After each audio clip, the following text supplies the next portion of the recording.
HS লিখতে দর্শক মন্ডলী সবাইকে স্বাগত জানাচ্ছি। শুরুতে আমরা যেটি জানাতে চাই সেটি হলো বাংলাদেশ জামাতে ইসলামী, যেটি মুক্তিযুদ্ধের সময় বাংলাদেশের স্বাধীনতার বিরোধিতা করেছিল। একই সাথে এই জামাত ইসলামী যখন পাকিস্তানে 47 সালে পাকিস্তান স্বাধীন হয়েছিল তখনও কিন্তু পাকিস্তানের বিরোধিতা করেছিল। যাই হোক, সেই বিতর্কিত অবস্থা থেকে তারা বেরিয়ে আসতে পারবে কিনা সে বিষয়টি তাদের বিষয়। তবে তাদের একটি গণতান্ত্রিক রীতির যে কার্যক্রম তারা পরিচালিত করেছেন সেটি তারা হলো যে তাদের আমিরকে তারা তৃতীয়বারের মতো নির্বাচিত করেছেন এবং তাদের রুকন বা তাদের যারা সদস্যরা তারা গোপন ব্যালটের মাধ্যমে ভোট দিয়ে তাকে নির্বাচিত করেছেন। যদিও গোপন ব্যালটের মাধ্যমে ভোট হলেও আরো কে কে প্রার্থী ছিলেন সেই বিষয়টি কিন্তু প্রেস ব্রিফিং এ জানানো হয়নি।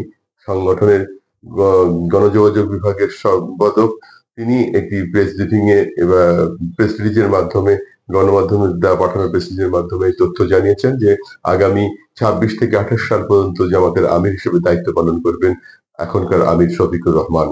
এটি একটি ভালো দিক। রাজনৈতিক দলগুলোর মধ্যে গণতন্ত্রের চর্চা রীতি এগুলো তো একটা ভালো দিক, অবশ্যই ভালো খবর। তবে দুঃসংবাদের যে জায়গাটি হলো সেটি হলো এনসিপি থেকে বলা হচ্ছে, এনসিপির আহ্বায়ক যিনি নাহিদ ইসলাম তিনি বলেছেন যে জামাত ইসলাম চাচ্ছেন যে যেভাবে পিয়ারের নাম করে যে চক্রান্ত করছেন এবং এই চক্রান্তের ক্ষেত্রে যে বিএনপি ও সে বিষয়ের মধ্যে যোগ দিয়ে তারা এখন নির্বাচন এই চক্রান্তের সাথে জালে ভেসে তারা এখন নির্বাচনের দাবিতে যে সংস্কারকে বয়কট করছেন বা সংস্কার প্রতিহত করছেন, আর অপরদিকে নির্বাচনকে বিলম্বিত করার প্রক্রিয়া করছেন জামাত ইসলামী, যেটি আসলে কারো কাম্য নয়। তারা সবাই মনে করেন যে আসলে রাজনৈতিক বিভেদ ভুলে সম্মিলিতভাবে সকল রাজনৈতিক দলগুলো দেশ গড়ার ক্ষেত্রে ঐক্যবদ্ধভাবে এগিয়ে যাওয়ার জন্য তিনি আহ্বান জানিয়েছেন। তিনি বলেছেন আওয়ামী লীগ প্রশ্নে সবাই যেন ঐক্যবদ্ধ থাকে, সে বিষয়টি যেন তারা ঠিক রাখেন, সেদিকটি যেন তাদের যেন লক্ষ্য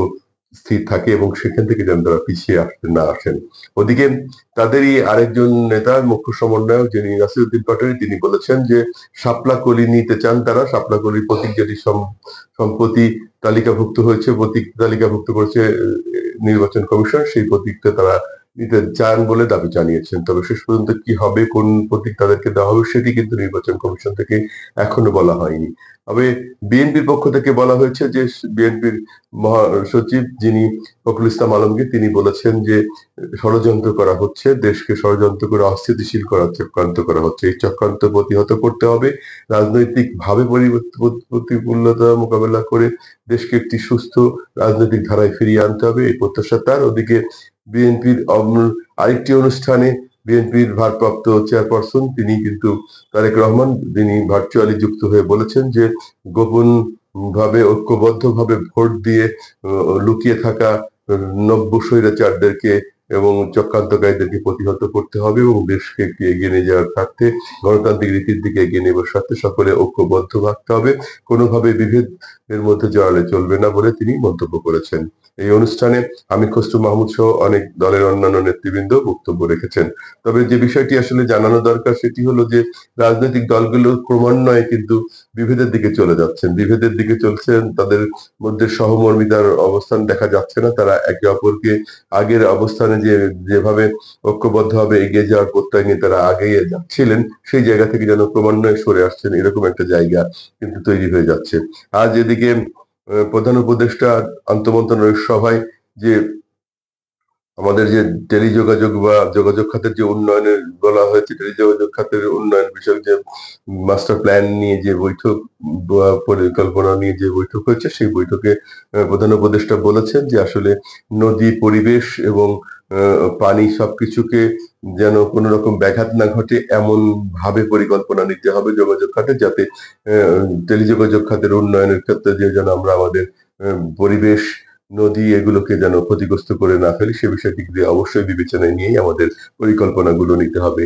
বিষয়টি অবশ্যই অবশ্যই প্রশংসার দাবিদার তিনি যে বক্তব্যটি রেখেছেন এবং তিনি তার আন্তঃমন্ত্রণালয় বৈঠকে যে প্রস্তাব করেছেন সেটি আসলে আমাদের দেশের জন্য খুবই একটি ভালো দিক এবং এটি অবশ্যই আমাদের পরিবেশ বিপর্যয় এবং নদী রক্ষার জন্য যে আন্দোলন পরিবেশবাদীরা করছেন সেই আন্দোলনের একটি এগিয়ে যাওয়ার দিক বলতে হবে। এবং সরকার যদি এই ভাবে সিদ্ধান্ত নিয়ে যদি প্রকল্পগুলো বাস্তবায়ন করে বা প্রকল্পগুলো হাতে নেয় তাহলে কিন্তু বাংলাদেশের পরিবেশ বিপর্যয়ের হাত থেকে বাংলাদেশকে যেমন রক্ষা করা যাবে, তেমনি নদীকেও রক্ষা করে দেশের নাব্যতা এবং আমাদের নদীর যে পথ রয়েছে গতিপথগুলোকে যেন ঘুরে যাবে না বা গতিপথ কোথাও রোধ হবে না।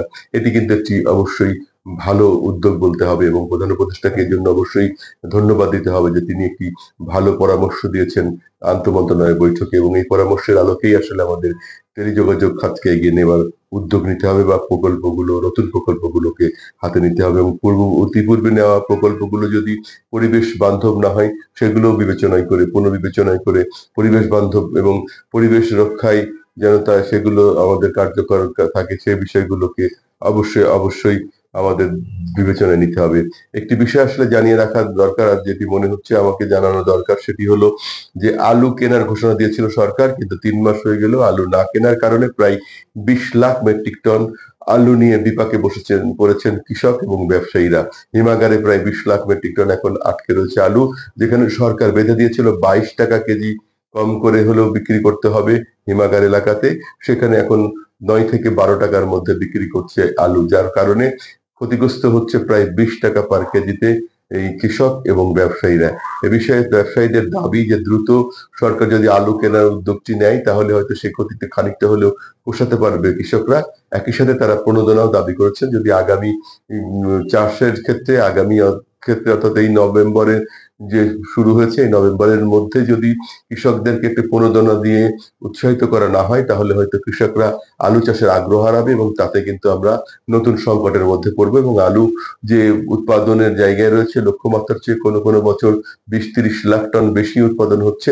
যদি পরিকল্পনাভাবে নেওয়া যায় এবং একটি রপ্তানিমুখী কোনো উদ্যোগও নেওয়া যায় তাহলেও কিন্তু আমরা একটি রপ্তানি খাত নতুন করে আমাদের কৃষি খাতের এই পণ্যটি রপ্তানি করে বিপুল বৈদেশিক মুদ্রা যেমন আয় করতে পারি, তেমনি আমাদের দেশের যে আলুর চাহিদা সেটিও আমরা নিজেদের উৎপাদিত আলুর পণ্য থেকে মেটাতে পারবো বলে কৃষকরা বলেছেন, এবং আসলেও তাই।